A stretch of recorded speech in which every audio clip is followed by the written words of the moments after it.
Hi friends, ఈరోజు మీకు కన్నాగి మూవీని ఎక్స్ప్లెయిన్ చేయబోతున్నాను.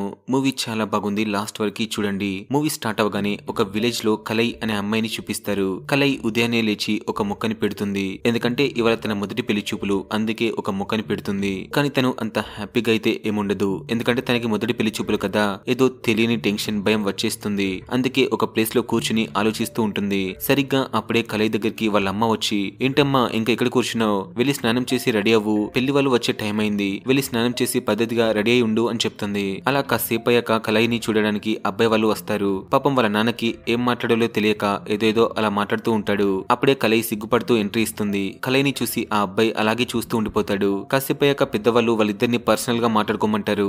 అప్పుడు ఆ అబ్బాయి కలై గురించి ఏమీ అడగకుండా తనతో డైరెక్ట్ గా, మీరు చాలా అందంగా ఉన్నారు, మీరంటే నాకు చాలా ఇష్టం, మనం పెళ్లి చేసుకుందామా అని అడుగుతాడు. అతను అలా అడగగానే తను షాక్ లో ఉంటుంది. ఇంట్లోకి వెళ్లి తన ఫ్రెండ్ తో జరిగిందంతా చెప్తూ, అసలు పెళ్లి కొడుకు నన్నేమీ అడగలేదే, అమ్మేమో నాకు అన్ని చెప్పి పంపించింది, కానీ వాడు ఒక్క క్వశ్చన్ కూడా అడగలేదు, డైరెక్ట్ గా ఓకే చెప్పేసి వెళ్ళిపోయాడు అని చెప్తుంది. అవునా, అసలు ఏమీ అడగకుండా అలా ఎలా ఓకే చెప్తాడే, నాకు తెలిసి వాడు పెద్ద వేస్ట్ గాడు అనుకుంటా అని చెప్పి కలై దగ్గర నుంచి ఫోన్ తీసుకుని పెళ్లి చూపులకి వచ్చిన అబ్బాయికి ఇలా మెసేజ్ చేస్తుంది. నాకు మొదటిసారి మీతోనే పెళ్లి చూపులు జరిగాయి అని టైప్ చేస్తుంది. అవునా అండి, నేను చూసిన చివరి అమ్మాయి మీరే, మీరు నాకు చాలా బాగా నచ్చారు అని హార్ట్ సింబల్ పంపిస్తాడు. దాంతో కలైకి కూడా ఆ అబ్బాయి చాలా నచ్చేస్తాడు. ఇక నైట్ అవుతుంది. కలై ఏమో వచ్చిన అబ్బాయి గురించి ఆలోచిస్తూ ఉంటుంది. కానీ వాళ్ళ అమ్మేమో వచ్చిన అబ్బాయి ఫ్యామిలీ గురించి మాట్లాడుతూ, ఆ అబ్బాయి వాళ్ళది తక్కువ జాతంట, మన పిల్లని వాళ్ళకి ఇస్తామా, ఇవన్నీ ముందే కనుక్కోవా అని తన హస్బెండ్ ని తిడుతూ ఉంటుంది. అప్పుడు అతను, అయితే ఇప్పుడు ఏమవుతుంది, అతను చాలా మంచి అబ్బాయి కదా, బాగా చదువుకున్నాడు, మంచి జాబ్ చేస్తున్నాడు, ఇంకేం కావాలి అని అడిగితే, అవునా ఇవన్నీ ఉంటే సరిపోతాయా, మా చెల్లి తన కూతురికి మంచి గొప్పింటి వాళ్ళని ఇచ్చి పెళ్లి చేసింది, నా కూతురికి ఏమైనా తక్కువనా, దునియాలో అబ్బాయిలే లేరా, తనకు కూడా గొప్పింటి వాళ్ళని ఇచ్చి పెళ్లి చేస్తా అని చెప్పి ఇంట్లో గట్టి గట్టిగా అరుస్తూ ఉంటుంది. వీళ్ళిద్దరూ మాట్లాడుకుందంతా కలై వినేసి చాలా బాధపడుతూ ఉంటుంది. కట్ చేస్తే నెక్స్ట్ సీన్ లో నేత్ర అనే అమ్మాయిని చూపిస్తారు. తను చాలా బాధలో ఉండి కోర్టుకు వెళ్లి శశి అనే లాయర్ ని కలిసి తన ప్రాబ్లం మొత్తం చెప్తుంది. సార్, నాకు పిల్లలు పుట్టట్లేదని, నాలో ఏదో ప్రాబ్లం ఉందని, మా ఆయన నాకు విడాకులు ఇవ్వాలనుకుంటున్నారు, నోటీస్ కూడా పంపించారు, కానీ నాకు మా ఆయన అంటే చాలా ఇష్టం, నాకు విడిపోవడం ఇష్టం లేదు, నా భర్తతో కలిసి ఉండాలనుకుంటున్నాను, మీరే ఏదో ఒకటి చేయండి అని రిక్వెస్ట్ చేస్తుంది. సరే నేత్ర గారు, మీరేం బాధపడకండి, అంతా నేను చూసుకుంటాను, మీరు కొంచెం డబ్బిస్తే ఈ రోజు కోర్టులో పిటిషన్ ఫైల్ చేస్తానని చెప్తాడు.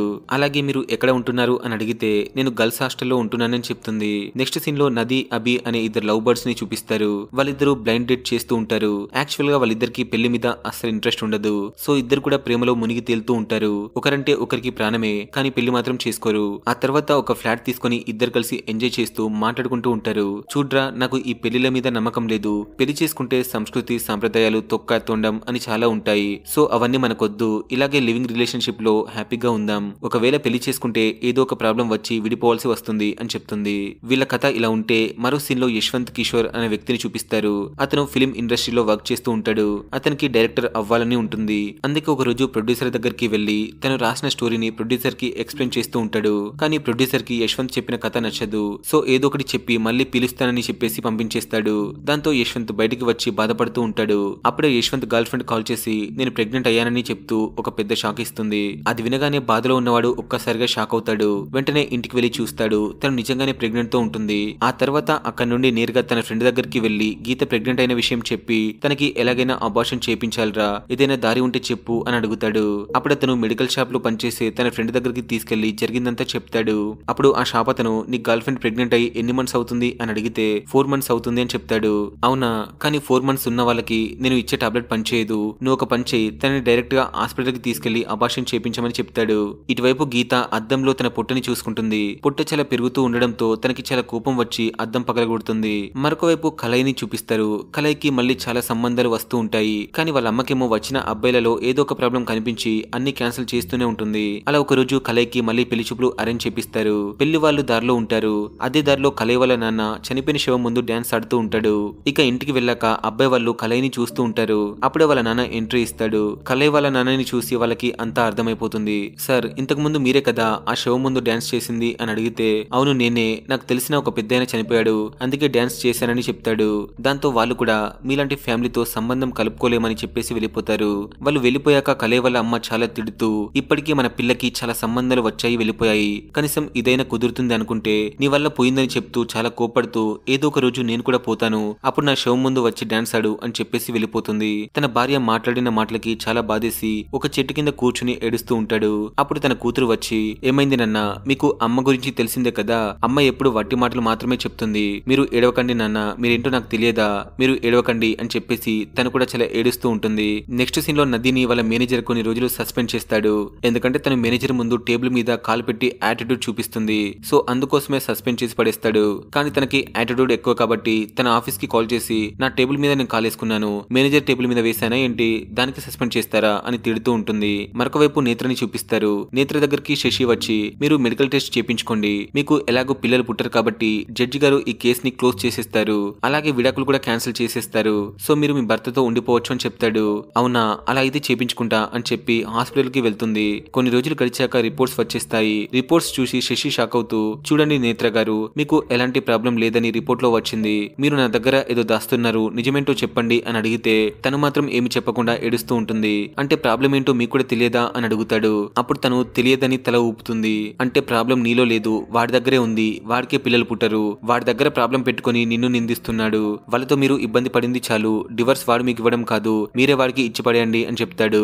కానీ తను ఇవ్వనని చెప్తూ, ఒకవేళ ఇస్తే మీరు వెళ్ళిపోతారు, వాడు వెళ్ళిపోతాడు, మరి నేను ఎక్కడికి వెళ్ళాలి, ఈ సొసైటీ నన్ను ఎలా చూస్తుందో తెలుసా, అందుకే ఏది ఏమైనా నేను వాడితోనే ఉంటాను, ప్లీజ్ దయచేసి మీరే మమ్మల్ని కలపండి అని రిక్వెస్ట్ చేస్తూ ఉంటుంది. నెక్స్ట్ డే మార్నింగ్ కోర్టుకు వెళ్తారు.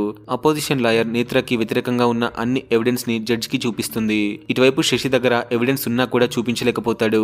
అప్పుడు అపోజిషన్ లాయర్ మాట్లాడుతూ, చూడండి జడ్జి గారు, ఈ నేత్ర అనే అమ్మాయి నా క్లయింట్ ని మెంటల్ గా చాలా టార్చర్ చేసేది, అలాగే తనకి చాలా సైకలాజికల్ ప్రాబ్లమ్స్ ఉన్నాయి, తన మెంటల్ కండిషన్ ఏం బాగోలేదు, వాళ్ళ మామగారితో కూడా ఎఫ్ఐఆర్ పెట్టుకోవాలనుకుంది, ఇంకా చెప్పాలంటే తనకి తానే కొట్టుకొని నా క్లయింటే కొట్టడని బెదిరిస్తుంది. అవన్నీ విన్నాక నేత్రకి చాలా బాధేసి ఏడ్చుకుంటూ కోర్టు నుంచి బయటకు వచ్చేస్తుంది. బయటికి వచ్చాక శశి మాట్లాడుతూ, చూడండి నేత్ర గారు, మీకు విడాకులు కావాలో వద్దో మీరే డిసైడ్ చేసుకుని చెప్పండి, ఇప్పటికి మనం ఇంకా ఓడిపోలేదు అని చెప్పి తనకు ఒక గిఫ్ట్ ఇచ్చేసి వెళ్ళిపోతాడు.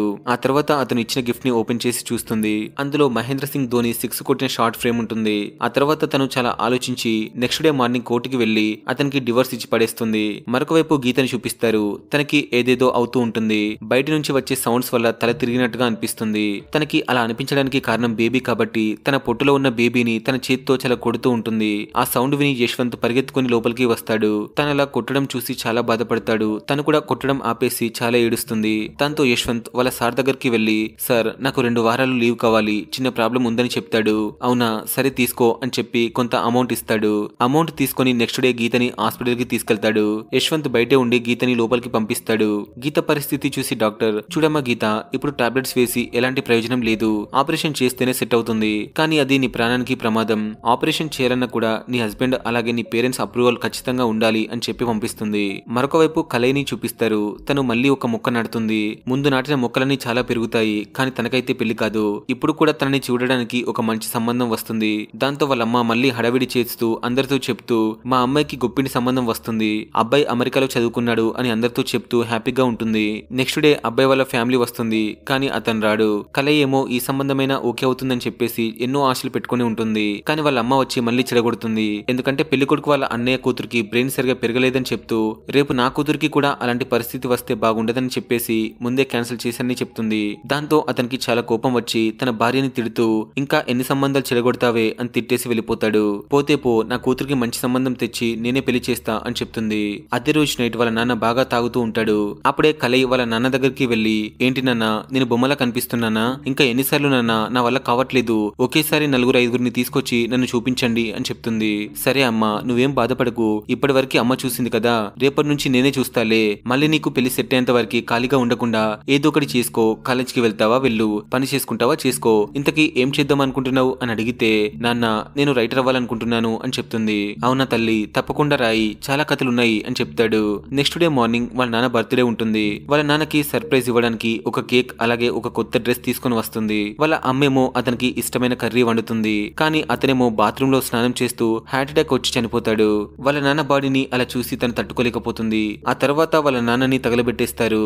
అది చూసి ఇంకా చాలా ఏడుస్తూ ఉంటుంది. మరో సీన్ లో ఆ ఇద్దరు లవ్ బర్డ్స్ మస్తు ఎంజాయ్ చేస్తూ ఉంటారు. ఇద్దరు కలిసి సిగరెట్ తాగుతూ, ఇద్దరు కలిసి మందు కొడుతూ మస్తు జాలీగా ఉంటారు. తనతో చాలా డేస్ గడిపిన తర్వాత అభికి నదిని పెళ్లి చేసుకోవాలనిపిస్తుంది. అదే విషయం తన ఫ్రెండ్ తో చెప్తూ ఉంటాడు. అదే రోజు నైట్ అందరి ముందు నన్ను పెళ్లి చేసుకుంటావా అని అడుగుతాడు. కానీ తను అందరి ముందు అవమానించి డాన్స్ చేస్తూ ఉంటుంది. ఆ తర్వాత ఇంటికి తీసుకెళ్లి మాట్లాడుతూ, ఏమైంది నది, నేనంటే ఇష్టం లేదా అని అడిగితే, ఎందుకు ఎందుకు లేదురా, చాలా ఉంది, నువ్వంటే నాకు చాలా ఇష్టం అని చెప్తుంది. కానీ మనం ముందే మాట్లాడుకున్నాం కదా మనకి పెళ్లి సెట్ అవ్వదని, ఇలాగే జీవితాంతం ఉండిపోదాం అనుకున్నాం కదా అని చెప్తుంది. అయినా పెళ్లి చేసుకుని ఏం చేస్తాం, నువ్వు ఒక రీజన్ చెప్పు, ఇప్పుడే పెళ్లి చేసుకుందాం. మనం పెళ్లి చేసుకుని ఏం చేస్తామో ఇప్పుడు కూడా అదే చేస్తున్నాం కదా, కలిసి ఉంటున్నాం, కలిసి తిరుగుతున్నాం, ఇంకేం కావాలి అని అడిగితే పిల్లలు కావాలి అని అడుగుతాడు. దానికి ఎందుకురా పెళ్లి చేసుకోకపోతే పిల్లల్ని కనలేమా అని చెప్తుంది. దాంతో మనోడికి చెప్పడానికి ఒక్క రీజన్ కూడా ఉండదు. మరొకవైపు నేత్ర ఒక జాబ్ లో జాయిన్ అయిపోతుంది. ఈ విషయం శశి దగ్గరికి వెళ్లి చెప్తుంది. అది వినగానే శశి కూడా చాలా హ్యాపీగా ఫీల్ అవుతాడు. అలాగే నేత్రాని ఇంటికి ఇన్వైట్ చేస్తాడు. మా నాన్నగారి తద్దినం ఉంది, ఈ సండే ఇంటికి వస్తారా అని అడిగితే సరే వస్తా అని చెప్తుంది.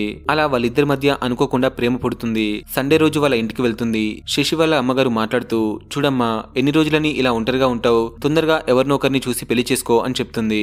ఇక బయటికి వచ్చాక వీళ్ళిద్దరూ ప్రేమించుకోవడం మొదలు పెడతారు. మరో సీన్ లో యశ్వంత్ దగ్గరికి అతని ఫ్రెండ్ వచ్చి, రే నేను మీ ఇద్దరికి మ్యారేజ్ అయినట్టుగా ఒక డమ్మీ మ్యారేజ్ సర్టిఫికెట్ తీసుకొచ్చాను, ఇది తీసుకెళ్లి ఎక్కడైనా చూపించు, ఎవరు నిన్ను ఏమీ అడగరు అని చెప్తాడు. ఆ సర్టిఫికెట్ తీసుకుని మళ్ళీ ఒక డాక్టర్ ని కలుస్తారు. కానీ తను చేయనని చెప్తూ, ఇలా చేయడం ఇల్లీగల్, పోలీసులు నిన్ను నన్ను అందరినీ బొక్కలు వేసేస్తారు, సో ప్లీజ్ మీరు వెళ్తే బాగుంటుంది అని చెప్తుంది. కానీ అతను మాత్రం వెళ్లకుండా చాలా బ్రతిమిలాడతాడు. తను మాత్రం అస్సలు ఒప్పుకోదు, బయటకు పంపించేస్తుంది. దాంతో అతను చాలా అప్సెట్ అవుతాడు. నెక్స్ట్ డే ప్రొడ్యూసర్ దగ్గరికి వెళ్లి స్టోరీ ఎక్స్ప్లెయిన్ చేయాలనుకుంటాడు, కానీ సరిగా చేయలేకపోతాడు. బయటికి వచ్చాక యశ్వంత్ కి తెలిసిన ఒక ట్రాన్స్జెండర్ కనిపిస్తుంది. తను ప్రాబ్లం ఏంటి అని యశ్వంత్ ని అడిగితే గీత గురించి మొత్తం చెప్పేస్తాడు. అప్పుడు తను అంటుంది, సరే నేను ఒక డాక్టర్ నెంబర్ ఇస్తాను, అతను చాలా మందికి ఇల్లీగల్ గా అబార్షన్ చేశాడు, మీరు నా పేరు చెప్పండి మీకు కూడా చేసేస్తాడు, అలాగే ఒక 50,000 రెడీ చేసుకో అని చెప్పి కొంత అమౌంట్ ఇస్తుంది. మనోడు ఫస్ట్ తీసుకోడు, ఆ తర్వాత తనే చేతిలో పెట్టేస్తుంది. యాక్చువల్ గా యశ్వంత్ ఫోన్ ఇంట్లో ఉంటుంది, సో తనే యశ్వంత్ మొబైల్ ని ఓపెన్ చేసి చూస్తుంది. మొబైల్ ని ఓపెన్ చేసినప్పుడు ఈ రోజు యశ్వంత్ బర్త్డే అని తెలుస్తుంది. వెంటనే యశ్వంత్ వచ్చేలోపు తన కోసం చిన్నగా డెకరేషన్ చేస్తుంది. యశ్వంత్ ఇంటికి రాగానే చిన్న సర్ప్రైజ్ ఇస్తుంది. తను తీసుకొచ్చిన కేక్ మీద హ్యాపీ బర్త్డే డైరెక్టర్ సార్ అని రాపిస్తుంది. అది చూడగానే యశ్వంత్ చాలా ఎమోషనల్ అయి కేక్ కట్ చేయకుండానే వెళ్ళిపోతాడు. మరొకవైపు కలైని చూపిస్తారు. కలై వాళ్ళ అమ్మ దగ్గరికి వాళ్ళకి తెలిసిన ఒక వ్యక్తి వచ్చి, చూడండి అమ్మ, మీ అమ్మాయిని మా అబ్బాయికి ఇచ్చి పెళ్లి చేస్తారా, మా వాడు బాగా చూసుకుంటాడు అని చెప్తాడు. దాంతో కలై వాళ్ళ అమ్మకి వేరే ఆప్షన్ లేక అతని దగ్గరికి వెళ్లి పెళ్లి ఫిక్స్ చేస్తూ ఉంటుంది. అప్పుడే కలైకి తన ఫ్రెండ్ కాల్ చేసి, ఓసై అసలు నువ్వేం చేస్తున్నావే, నీకన్నా అర్థమవుతుందా, వాడు ఒక అమ్మాయిల పిచ్చోడు, పోయి వాడిని పెళ్లి చేసుకుంటావేంటే, వాడు ఎలాంటి వాడో నీకు కూడా తెలుసు కదా, నువ్వే ఆలోచించు అని చెప్తుంది. ఈ విషయం వాళ్ళ అమ్మకి తెలిసి, ఈ పెళ్లి కూడా చెడగొట్టే ప్లాన్స్ వేస్తున్నారా, నేను ఒక్కదాన్నే నీ కోసం ఎంత కష్టపడుతున్నానో నీకు అర్థమవుతుందా, చిన్నప్పటి నుండి నీ వల్ల బాధపడుతూనే ఉన్నాను, నువ్వు పుట్టినప్పుడు ఏడవడం స్టార్ట్ చేశాను, అప్పటి నుంచి ఇప్పటి వరకు ఏడుస్తూనే ఉన్నానని ఏడుస్తూ చెప్తుంది. అది వినగానే కలై వాళ్ళ అమ్మ దగ్గరికి వచ్చి, ఏంటమ్మా ఏమన్నావు, నేను పుట్టినప్పుడు ఏడ్చావా, మీరు ఆడపిల్ల వద్దనుకుంటే పుట్టక ముందే చంపేసి ఉండాల్సింది, నేను మిమ్మల్ని అడిగానా నాకు ఇలాంటి జీవితం ఇవ్వమని చెప్తూ చాలా ఏడుస్తూ అక్కడి నుంచి వెళ్ళిపోతుంది. అలా కొన్ని రోజులు గడిచాక పెళ్లి పనులు స్టార్ట్ చేస్తారు. వాళ్ళమ్మ తనకి పెళ్లి తర్వాత ఎలా ఉండాలో అన్ని చెప్తూ ఉంటుంది. చూడమ్మా బంగారు తల్లి, నీకు పెళ్ళయ్యాక మళ్ళీ నా దగ్గరికి రావద్దు, ఒకవేళ వస్తే వాళ్ళు ఏమైనా అనుకుంటారు, అలాగే అదే నీ ఇల్లు, వాళ్ళు ఏం చెప్పినా నువ్వు చేయాలి, వాళ్ళే నీ సొంత మనుషులు అని చెప్తుంది. మరొక సీన్ లో నది తన కాలేజ్ ఫ్రెండ్ ని ఫ్లాట్ కి తీసుకుని వస్తుంది. అతని కండలు చూసి మురిసిపోతూ, అబ్బా ఏమున్నాయరని కండలు, కాలేజ్ డేస్ నుంచి బాగానే మెయింటైన్ చేస్తున్నావు కదా అని చెప్తుంది. అలాగే అక్కడ ఉన్న అభిని తాగడానికి డ్రింక్స్ తీసుకొని రమ్మంటుంది. ఆ తర్వాత ఆమ్లెట్ వేసుకుని రమ్మంటుంది. తను మాత్రం వాడి బాడీతో సెల్ఫీ దిగుతూ ఉంటుంది. ఆ తర్వాత రూమ్ లోకి తీసుకెళ్లి డోర్ వేసుకుంటుంది. అదంతా చూస్తున్న అభికి చాలా కోపం వస్తుంది. నెక్స్ట్ డే ఫ్లాట్ కి లాక్ వేసేసి అభి బయటకు వెళ్ళిపోతాడు. తనేమో ఆఫీస్ నుంచి వచ్చి కీ కోసం వెతుకుతూ ఉంటుంది, కానీ ఎక్కడ కనిపించదు. అభికి కాల్ చేస్తే వాడేమో ఫోన్ లిఫ్ట్ చేయడు. ఈవినింగ్ అభి ఇంటికి వచ్చాక, రే ఫోన్ ఎందుకు లిఫ్ట్ చేస్తలేవురా అని చాలా కోపంగా అడుగుతుంది. నేను ఫోన్ లిఫ్ట్ చేయకపోతే నీకెందుకు కోపం వచ్చింది, మనం హస్బెండ్ అండ్ వైఫ్ కాదు కదా, అలా చూస్తే నీ కోపం రాకూడదే, అయినా నేను ఫోన్ లిఫ్ట్ చేయడానికి ఒక రీజన్ చెప్పు అని అడుగుతాడు. సరే జరిగిపోయిందంతా వదిలేస్తా, కానీ నేను ఎప్పుడో వచ్చాను, చాలాసేపు డోర్ బయటే వెయిట్ చేసా అని చెప్తుంది. అవునా, నువ్వు కాసేపు డోర్ బయట ఉంటేనే ఆగలేకపోయావు, మరి నిన్న మీరిద్దరు రూమ్ లో ఉన్నప్పుడు నాకు ఎంత మంటగా ఉంటుందో ఆలోచించావా అని అడిగితే, రే నిన్న రూమ్ లో ఎవరు లేరురా, నువ్వు కుక్ చేస్తున్నప్పుడే వాడు వెళ్ళిపోయాడు, ఆ రూమ్ కి లాక్ వేసి ఉందని చెప్తూ, అయినా నేను ఇవన్నీ ఎందుకు నీతో చెప్తున్నాను అని సైలెంట్ గా ఉంటుంది. అప్పుడు అభి తను వాడుతున్న డ్రగ్స్ ని చూపిస్తాడు. అలాగే తనకి డివోర్స్ అయిందని కూడా తెలుసుకుంటాడు. ఆ విషయంలో వాళ్ళిద్దరి మధ్య చాలా పెద్ద గొడవ జరుగుతుంది. వెంటనే బట్టలు ప్యాక్ చేసుకుని డిఫరెంట్ గా బిహేవ్ చేసి అక్కడ నుంచి వెళ్ళిపోతుంది. మరొక వైపు గీత తన పొట్టని చూసుకుంటూ ఉంటుంది. తన పొట్ట చాలా ముందుకు రావడంతో చాలా భయపడిపోతూ ఉంటుంది. అప్పుడే యశ్వంత్ వచ్చి కేరళలో ఉన్న ఒక డాక్టర్ దగ్గరికి తీసుకెళ్తాడు. మరొక వైపు నేత్ర శశిని కలవాలి అనుకుంటుంది. కానీ శశికి బదులుగా వాళ్ళ అమ్మ వచ్చి నేత్రతో మాట్లాడుతూ, చూడమ్మా నేత్ర, మా అబ్బాయిని వదిలేసేయి, విడాకులు తీసుకున్న అమ్మాయిని పెళ్లి చేసుకుంటే నలుగురు ఏమనుకుంటారమ్మా, నువ్వే చెప్పు, అలాగే నాకు ఒక కూతురు కూడా ఉంది, నిన్ను తీసుకొచ్చి ఇంట్లో పెట్టుకుంటే మా అమ్మాయిని ఎవరు పెళ్లి చేసుకుంటారో చెప్పు, అందుకే చెప్తున్నా, మా అబ్బాయికి అబ్బాయికి దూరంగా ఉండు, మళ్ళీ వాడిని కలవాలని ట్రై చేయకని చెప్తుంది. లేదమ్మా మీరు అలా అంటారేంటి, నేను శశి చాలా ప్రేమించుకున్నాం, శశి కూడా నన్ను చాలా లవ్ చేస్తున్నాడు, శశిని రానివ్వండి, అతను వచ్చాక మాట్లాడుకుందాం అని చెప్తుంది. కానీ ఆల్రెడీ శశి వాళ్ళ అమ్మ దగ్గర ఉన్న ఫోన్ లో లైన్ లో ఉంటాడు. అది చూడగానే నేత్రకి అంతా అర్థమవుతుంది. అయినా శశి నాకు ముందే చెప్పి ఉండాల్సింది, తప్పంతా నాదే, నేనే పిచ్చిగా లవ్ చేశా, మీరు మీ కూతురికి పెళ్లి చేసి హ్యాపీగా ఉండండి అని చెప్పేసి వెళ్ళిపోతుంది. మరొకవైపు కలైకి పెళ్లి జరుగుతూ ఉంటుంది. కానీ తనకి ప్రాబ్లం ఉండడం వల్ల గుళ్ళోకి వెళ్ళలేక గుడి బయట కూర్చుని ఉంటుంది. అప్పుడే వాళ్ళ అమ్మ వచ్చి ఏమైంది ఎక్కడ కూర్చున్నావు అని అడిగితే ఇప్పుడు నేను గుళ్ళోకి రాలేను అని చెప్తుంది. ఏదైనా మంచిదే అని చెప్పేసి గుళ్ళోకి తీసుకెళ్లి పెళ్లి చేసేస్తుంది.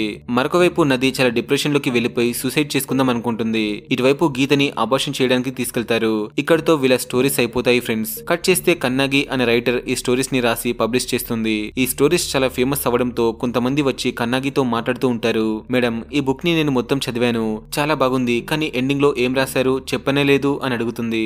అవునండి యాక్చువల్ గా నేను ఎండింగ్ రాశాను, కానీ మళ్ళీ చింపేశా అని చెప్పేసి వెళ్తూ ఉంటుంది. వెళ్తూ వెళ్తూ మనకి ఒక షాక్ ఇస్తుంది. యాక్చువల్ గా ఈ నలుగురు అమ్మాయిల కథలు వేరే ఎవరివో కాదు, ఈ అమ్మాయివే, తన పేరే కన్నాగి. ఇప్పుడు మనం యాక్చువల్ గా ఏం జరిగిందో తెలుసుకుందాం. కన్నాగి వాళ్ళ నాన్న చనిపోయిన తర్వాత వాళ్ళ అమ్మ పెళ్లి చేసి అత్తారింటికి పంపించేస్తుంది. అత్తారింటికి వెళ్ళాక తనకి పిల్లలు పుట్టట్లేదని తన హస్బెండ్ వదిలేస్తాడు. అందుకే కన్నాగి లాయర్ ని కలిసి తన భర్తతో ఉండాలనుకుంటుంది. కానీ తర్వాత విడాకులు తీసుకుని శశితో పరిచయం పెంచుకుంటుంది. అప్పుడే శశి వాళ్ళ అమ్మ నా కొడుకుని వదిలేసి వెళ్ళిపోమని చెప్పడంతో తనకి ఏం చేయాలో తెలియక డిఫరెంట్ గా ఆలోచించి ఒక అబ్బాయితో బ్లైండ్ డేట్ చేసి లివింగ్ రిలేషన్షిప్ లో ఉంటుంది. అలా వాడు కూడా పెళ్లి చేసుకోమని ఇబ్బంది పెట్టడంతో వాడితో కూడా విడిపోయి చనిపోవాలనుకుంటుంది. కానీ చనిపోదు. కొంతమంది డాక్టర్స్ చెక్ చేసి ఇప్పుడు నువ్వు ప్రెగ్నెంట్ తో ఉన్నావని చెప్తారు. దాంతో తనకి ఏం చేయాలో తెలియక తన పెళ్లి చూపులో మొదటగా చూసిన అబ్బాయి యశ్వంత్ కి కాల్ చేసి నేను ఇప్పుడు ప్రెగ్నెంట్ తో ఉన్నాను అని చెప్తుంది. దాంతో యశ్వంత్ చాలా షాక్ అయి తనతో ఇన్ని సంవత్సరాలుగా పరిచయం లేకపోయినా కూడా ఒక బాయ్ ఫ్రెండ్ లాగా ఉంటూ అందరితో చెప్తూ తనకి అన్ని టెస్టులు చేపించి చివరికి అబార్షన్ కూడా చేపిస్తాడు. అబార్షన్ చేసిన తర్వాత బేబీని పక్కనే ఉన్న చిత్తపుడిలో పడేస్తారు. ఆ తర్వాత యశ్వంత్ వెళ్లి తనని చూసి చాలా ఏడుస్తాడు. కన్నాగి వాళ్ళ నాన్నతో చెప్పినట్టుగా ఒక మంచి రైటర్ అవుతుంది. ఇక్కడితో మూవీ అయిపోతుంది ఫ్రెండ్స్. మూవీ ఎలా అనిపించిందో కామెంట్ చేసి మన ఛానల్ ని లైక్ చేసి సబ్స్క్రైబ్ చేయండి.